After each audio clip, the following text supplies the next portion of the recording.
আসসালামু আলাইকুম ওরহমতুল্লাহি ওবরাকাতুহ 1 মিনিট মাদ্রাসা ইউটিউব চ্যানেলে সম্মানিত দিনী ভাই বোনেরা, আশা করি আল্লাহ তাআলার অশেষ রহমতে ভালো আছেন, সুস্থ আছেন। আলহামদুলিল্লাহ। আজ আলোচনা করব, আল্লাহ রাব্বুল আলামিন নিজে বলেছেন, কেউ যদি ইফতারের আগে এবং সাহারের আগে এই দুই শব্দের একটি ছোট্ট দোয়া পাঠ করে, রব্বুল আলামিন আল্লাহ তাআলা ফেরেশতা পাঠিয়ে দেন তার দোয়া কবুল করার জন্য, সেই বান্দার দোয়া কবুলের জন্য। সুবহানাল্লাহ। অত্যন্ত গুরুত্বপূর্ণ ছোট্ট একটি ভিডিও। আশা করছি এই ভিডিওটির আমলটি জেনে আজকের পর থেকে আপনারা প্রতিদিন সেহরি এবং ইফতারের সময় এই আমলটি বা দোয়াটি পাঠ করবেন। এই উদ্দেশ্যে বা নিয়ত করে ভিডিওটি সম্পূর্ণ দেখুন।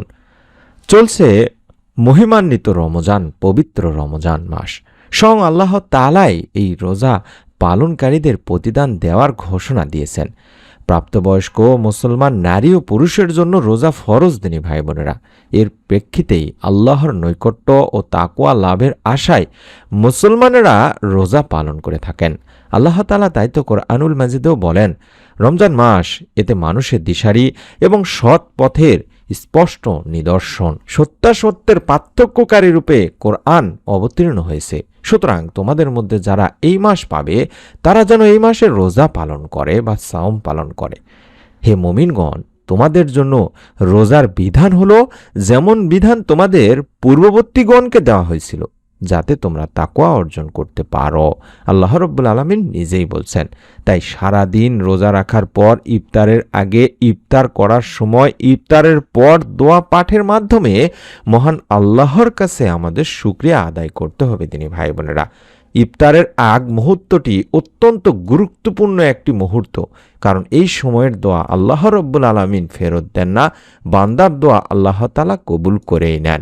তাই আমরা এই সময়ে অবহেলা করব না দিনী ভাই বোনেরা, কারণ অনেক দিনই মা ও বোনেরা আছেন এই সময়টিকে অবহেলা করে ফেলেন, হয়তোবা বিভিন্ন কাজকর্মে ব্যস্ত হয়ে পড়েন, কিন্তু এটা করা যাবে না। ইফতারের কিছুক্ষণ পূর্বে আপনারা সমস্ত কাজকে গোছায় নেবেন, তারপরে ইফতারের জন্য পুরোপুরি প্রস্তুতি নিয়ে ইফতার সামনে নিয়ে বসবেন।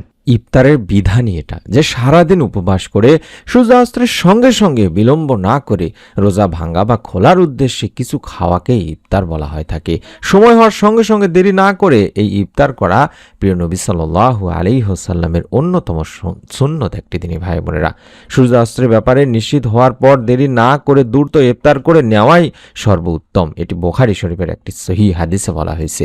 অনেকেই আছেন যে কি সামগ্রী বা কি দিয়ে ইফতার করবেন এটা বুঝতে পারেন না, তাদের জন্য বলে দিচ্ছি, খেজুর দ্বারা ইফতার করা উত্তম ও মুস্তাহাব দিনী ভাই বোনেরা।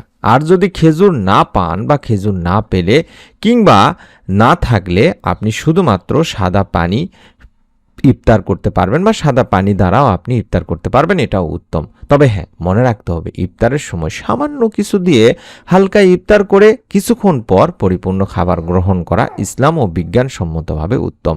এতে শরীর অনেক সুস্থ ও সবল থাকে। তাই মাগরিবের নামাজ আদায় করে ইফতার সামগ্রী খাওয়া বা খাবার গ্রহণ করা এটি সবচেয়ে উত্তম হবে।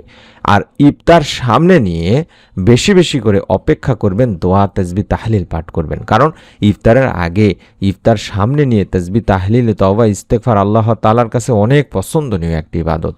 ইফতারের সময় আল্লাহ বান্দার সব চাওয়াগুলোই পূরণ করে দেন। সুবহানাল্লাহ, সুবহানাল্লাহ। রোজাদার প্রচণ্ড ক্ষুধা নিয়ে খাবার সামনে নিয়ে আল্লাহর ভয়ে সময় না হওয়া পর্যন্ত অপেক্ষা করে, এটি আল্লাহ রাব্বুল আলামিনের কাছে অনেক পছন্দনীয় একটি বিষয় দিনী ভাই বোনেরা।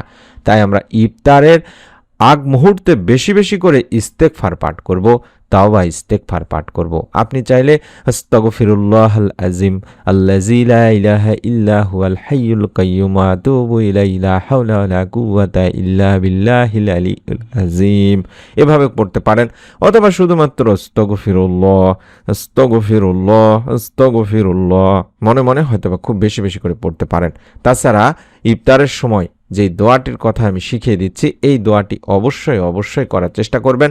মাত্র 2-1 শব্দের একটি দোয়া দিনী ভাই বোনেরা। ইফতারের কিছুক্ষণ পূর্বে এই দোয়াটি বেশি বেশি পড়তে হয়। ইয়া ওসিয়াল মাগফিরাতি ইগফিরলি, ইয়া ওসিয়াল মাগফিরাতি ইগফিরলি। যত বেশি পড়তে পারেন তত ভালো। হে মহান ক্ষমাদানকারী আল্লাহ, আমাকে ক্ষমা করুন। সোয়াবুল ইমানে এই দোয়াটির কথা বলা হয়েছে। এই দোয়াটি নবী করিম সাল্লাল্লাহু আলাইহি ওয়াসাল্লাম বেশি বেশি করতেন। আর যেটা বললাম, ইফতারের সময় যে কাজগুলো করতে হয়, ইফতারের সময় হওয়ার সঙ্গে সঙ্গে ইফতার করতে হয়, অন্য কাজে ব্যস্ত না হয় ইফতারে মনোযোগ দিতে হয়, বেশি বেশি দোয়া ও ক্ষমা প্রার্থনা করতে হয়। খেজুর কিংবা শুধুমাত্র সাদা পানি দিয়ে ইফতার করে মাগরিবের নামাজ আদায় করতে হয় এবং ইফতারের সময় ভারী খাবার না খাওয়াই উত্তম। মাগরিবের নামাজ আদায় করে পরে আপনি তৃপ্তি সহকারে খাবার খেতে পারেন, তাতে শরীর সুস্থ ও সবল থাকবে ইনশাআল্লাহ।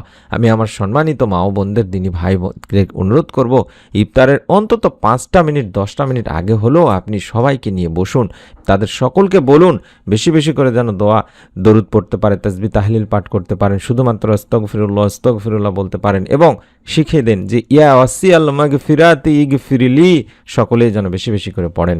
এটা হলো হে আল্লাহ, হে ক্ষমা দানকারী, আমাকে তুমি ক্ষমা করো, আমাকে মাফ করো, ইয়া ওয়াসিয়াল মাগফিরাতি ইগফিরলি। ইফতারের আগে এই দোয়াটি বেশি বেশি পড়তে বলা হয়েছে। তাই আমি আমার দিনী ভাই বোনদের কাছে অনুরোধ করব, অবশ্যই আপনি নিজে আমলটি করবেন, নিয়ত করে আমলটি করবেন, বাড়ির কিংবা আশেপাশের আত্মীয় স্বজন পাড়া প্রতিবেশী যারা আছে সকলের কাছে এই আমলটির কথা বলে দেবেন, চাইলে ভিডিওটি শেয়ার করবেন। এরকম নতুন আমলের ভিডিও পাওয়ার জন্য অবশ্যই 1 মিনিট মাদ্রাসা ইউটিউব চ্যানেলটি সাবস্ক্রাইব করে বেল বাটনটি অন করে রাখতে ভুলবেন না। সকলে ভালো থাকুন, সুস্থ থাকুন। মহান রব আল্লাহ তাআলা আমাদের নামাজ, রোজা, সেহরি, ইফতার কবুল করুন, আমিন। আসসালামু আলাইকুম ওয়া রাহমাতুল্লাহি ওয়া বারাকাতুহু।